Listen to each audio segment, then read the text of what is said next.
Hey, welcome back to Silent Rage. Sorry, it's been a while. Haven't been around,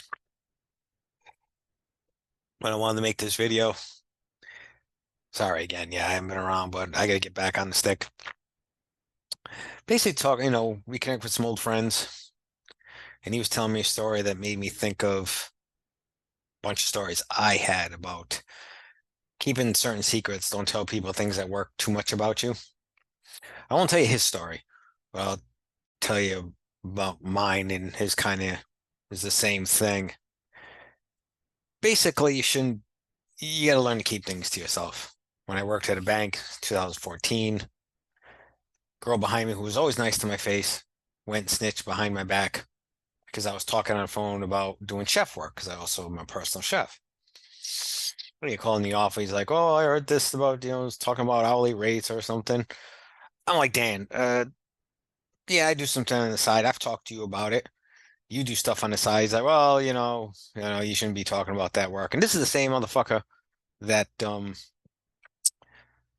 talks to me about his kids' Boy Scouts and Girl Scouts, how they're both in it, and he's one of the directors, and he's telling me, "Yeah, I was just on the phone with this. I had a call about ordering something for the Scouts," and it's like you're during work time, you're doing the same shit, but yeah, he'll give me shit over it. But what are you gonna do? Funny thing is, they laid me off, and then like a month later, that motherfucker got fired. So karma.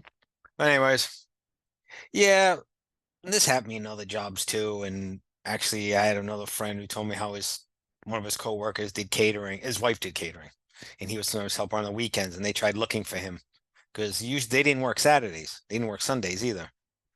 But I guess after a while, they started implementing it like every other or things when they were behind. They called them, they couldn't find them. This is a long time. This is before cell phones. This is like the 90s, and they got pissed at him because he told them. Says, "Oh, sorry I didn't get in touch because I was helping the wife in an event." First of all, don't tell everyone everything. No one needs to know your wife owns a catering company.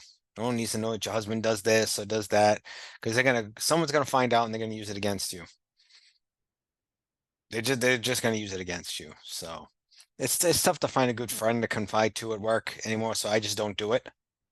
Past couple of contracts I've worked, I was friends with, I was friendly, let's just say, with people, but I didn't really have a good friend. There was one other writer I worked with. He was a cool dude, but he ended up moving on. And I moved on like a year after that. Me and him stayed there about 3 years. Company it was a startup, wasn't really going anywhere. It wasn't a lot of work, but it's neither here or there. But the moral to the story, yeah, keep shit to yourself. No one at work is really your friend. Like I said, you might find that one diamond in the rough, and that's cool. I'm not saying don't go out for drinks or whatever.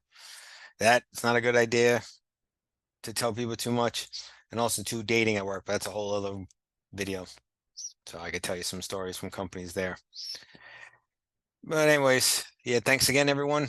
Thanks for subscribing. We're up to a little bit over 400. My goal is my another short-term goal is 500 now. I'd like to eventually get to 1,000 and more. This is not for money. I don't plan on sponsorships. If you see little commercials, things on here, it's because I'm helping somebody and stuff.